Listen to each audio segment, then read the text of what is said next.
Welcome back to Rules of Engagement. I hope you guys enjoyed the last section on how to critique the opening parts of your timing build, or even that was a macro build that turned into a little bit of a push there. The most important thing to take out of this isn't, okay, let's see what Axslav did and try to copy his build and listen to what he says is right or wrong. The most important thing to do is look at the approach that's being used to analyze play and to learn from it, and then you can take that same approach back to your house when you're sitting there, drinking your coffee, up late at night trying to figure out why you lost this game. When you look over your own replay and learn how to critique your replay and how to take notes from that and get better at improving. So keep that in mind as we get into the next section, which is going to be how to deal with Broodlords late game in Protoss versus Zerg. There's a couple important things to keep in mind when trying to do this. One is going to be the fact that Broodlords are slow, so you have a mobility advantage. How to use that mobility advantage to stay alive. Basically, not let the Zerg just walk across the map and kill you. And then how to use that mobility advantage to get favorable engagements. And then we're going to I'm going to talk about a couple things I need to improve on to maximize those first two factors, looking at the game, me versus Selpy on Cloud Kingdom. So let's jump right into the game. We're going to talk about using mobility to not die is the first part. So if you want to make sure that the Zerg player can't walk across the map and kill you, there's a couple important things. One is you have to have multiple attack routes towards the Zerg player that cannot be blocked all by Broodlords. If you do this, this forces the Broodlords to stay at home. And what do I mean by multiple attack routes? Well, let's actually take a look and jump into the game here. Oops, let's jump into the map, excuse me. And talk about how you can position your forces to have a bunch of different attack routes. For this purposes, we're going to assume the Zerg is just on the standard 4 bases. In fact, we'll just mark those bases right here. Let's say the Zerg has this base, the Zerg has this base, the Zerg has this base, and the last base the Zerg has is going to be this one.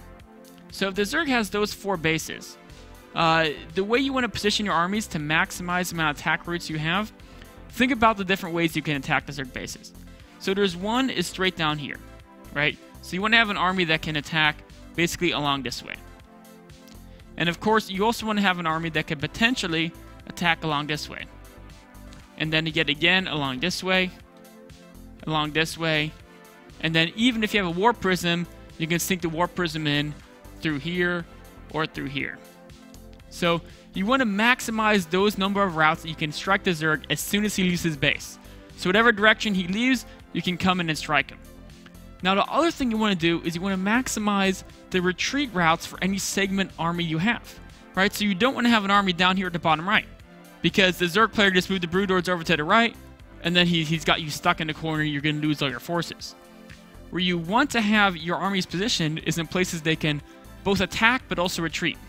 So right here is a great spot, because from here you can attack along this way, you can come around here and attack this way or around here, and even you can even swing around here.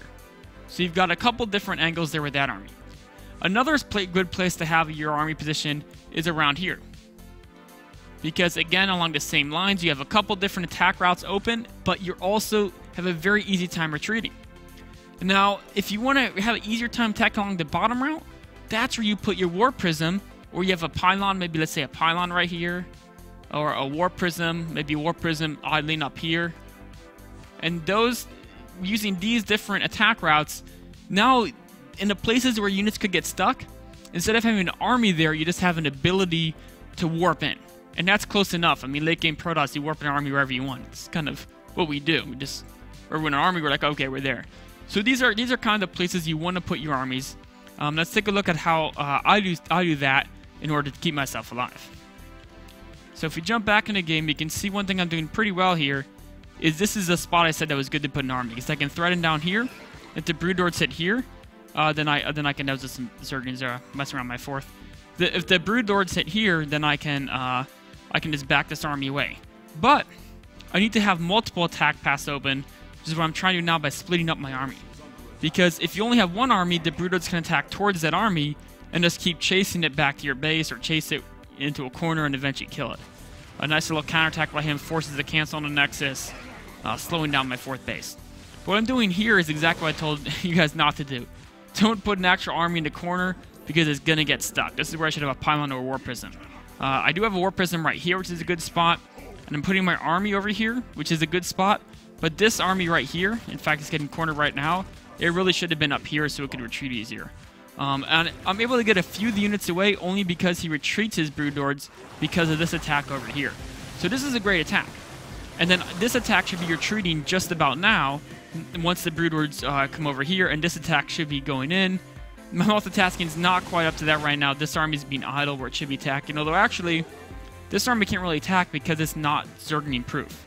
So this is again a situation where I probably need to have a couple Templars in this squad so I can make sure it's Zergling proof, because this squad on its own can actually not do anything. I have to wait for another warping.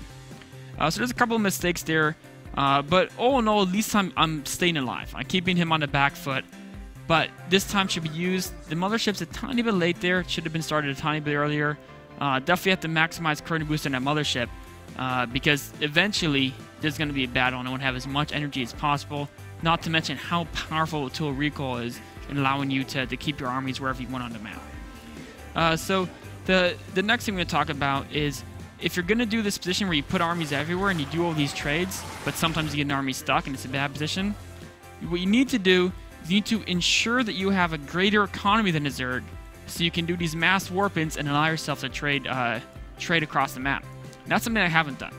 This right here should be a Nexus. This should have been a Nexus about a minute ago. I should have started Nexus. It should be just finishing now. There should also be a Nexus at the top left location, and that should be probably started a minute ago as well. And if you build these Nexuses on the corners, that allows you to stay alive even when you lose the base here. This is not defendable, right? I mean, he's got a bunch of broodlords and a bunch of infestors, even more outside that cloud there. You can't beat that straight up. Even with the Vortex, if you're playing a high-level Zerg player, they're going to use Fungals to keep the mothership away. You're just not going to beat that army. If you hit land a lot of really good storms, you might have a shot, but in general, you don't want to engage that army. But because I don't have the extra bases, losing this really, really hurts me a lot. And it's because then, if you look at my naturals still mine a little bit, and this space is mine, but my main is pretty much gone. So I've been on the 2-base economy. And 2-base economy is not enough to maintain the warp-ins and the different harassment things that I need to keep doing to keep the Zerg on the back foot. This is why you need to ensure greater economy by having bases in the corners of the maps. So that's something I didn't do quite so well here. Now let's talk about using the mobility to get favorable engagements. So as we go forward here, what you want to do is keep a few Templar with each squad. If the Zerg, when you attack, if the Zerg sends non-Broodlord units to defend, you kill them all. Because you've got Storm, you've got maybe a Mortar or two in each squad, you've got highly upgraded Zealots, maybe an Archon. Most importantly, if they're sending non-Broodlord units, it's going to be mostly Infestors and Zerglings, and High Templar are exceptional against both of those two types of units. So this counter is great here, except that without a couple Templar, it can be overrun by Speedlings very easily. And in fact, there's a whole squad of Speedlings just rallied up right now. Miss Micro me targeting the hatchery. Probably Miss Micro. I should have killed a couple Zerglings. Either way, this army would have been cleaned up. It did accomplish a job of keeping me alive, but it did not get a favorable engagement because I didn't have a couple Templar in that army.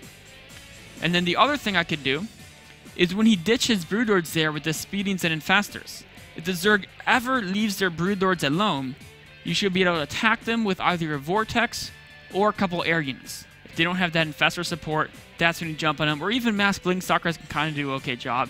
And I was hesitant on chasing those Broodlords. I started chasing them, but now they've already back in kind of the friendly zone and see they're being backed up by their friends. So I didn't catch them when they were alone, and I didn't trade favorably when he sent the non-Broodlord units alone. So those were two little mistakes there. But you have to use the mobility to get favorable engagements by forcing the Zerg to split up their army and then attacking whatever segment of their army is weaker. So with Templar, you attack the Speeding Infestor. With Blink Stalkers, you're going to go after those Broodlords themselves. So let's talk a little bit about things I could improve upon. So a couple of things I could improve upon here are going to be I need to have better troop squad positioning. When I showed up on the touchscreen the different places I should have had those units positioned, I didn't follow that when I actually played the game. So that was a little bit of a mistake. And then I didn't take enough care of my War Prisms. A lot of people say, you gotta be massing War Prisms. Throughout this game, I made about 5 War Prisms. I've only showed about 4 of them because the majority of these War Prisms just kind of ran in this way and died. because he usually had infestors here, or there was a couple I got into main that 3 queens converged upon at once. So I need to take better care of the war prisms, which kind of goes hand in hand with taking better care of troop squad positioning, because the war prism can basically create a troop squad wherever it is positioned. So those are 2 big things I need to improve on. The other thing, I need to be expanding much more aggressively. If I expanded much more aggressively, then I would have had the economy to afford to be able to give up bases and not worry about defending them. And then, of course, a better composition would have helped me a lot. A few Templar with each squad. The 2 squads I sent to his natural would have been much more cost efficient. The attack along the back lane that I did multiple times throughout the game would have been much more cost efficient. And of course, that last engagement we saw where I countered and took out his 4th and then went to his 3rd. If I had like 2 or 3 storms with there, I maybe could even killed his 3rd and put him onto basically no economy near the end of the game. A couple of Void Rays around are very helpful because, as I mentioned, when you get them to spread out, you can run a Void Ray in and go after those Broodlords. Most of the time, a Zerg will have minimal, if any, Corruptors. So this is when you add in those Void Rays. If they isolate, they ditch the Broodlords with Infestors to defend a counterattack, you just grab 1 Void Ray, right-click on a single Broodlord. It'll most likely kill that Broodlord very quickly. You may even get 2, but you're almost always going to get 1 by the time the Infestors get back there, and then you're going to burn up a ton of Infestor energy as well, as it's going to require maybe about 200 Infestor energy to deal with that Void Ray, and you've got the Broodlord kill as well, so it's very, very, very cost efficient. And then the last thing I should have done with my composition was, of course, get that Mothership a little bit faster, because as we jump into this game here and take a look at what actually happens as this game goes on, I've run out of units. I don't have the economy to continue to mass warp and harass. I get caught here a little bit, and unfortunately I don't have the War Prism, but they're piling in the corner to try to back him off, and he's just gonna press forward. And I'm trying to restart his 4th base, but as he comes in here with the Broodlords, I have to give that up. He's pushing into the 3rd, and without a strong economy, I have to defend his base, but the Mothership only has 80 or 69 energy. So I can stall for a decent amount of time, but eventually, as we can see, what happens is I feel forced to engage here before the Mothership has a Vortex. And of course, you know, even some pretty good storms on Infested Terrans and Broodlords, but it's still Broodlords versus no Vortex, and not the Mass Stalker Warpins either. I needed either Mass Stalker Warpins or Vortex to really deal with this army. Unfortunately, without the superior economy, because I didn't expand aggressively enough, I wasn't able to make that happen. I mean, I'm trying a little bit of harass here at the bottom at the end, but it's too little too late. Those are things I need to work on earlier in the game. So I hope you guys enjoyed me analyzing my own play and talking about different techniques you can use to deal with Broodlords, and unfortunately how I didn't use them that resulted in a loss against Suppy in the IM qualifiers. We're going to take a quick break, and then I'll get on to another IM qualifier match, but this time a PvP against Siphon, talking about how to win a game by reacting to what your opponent is doing.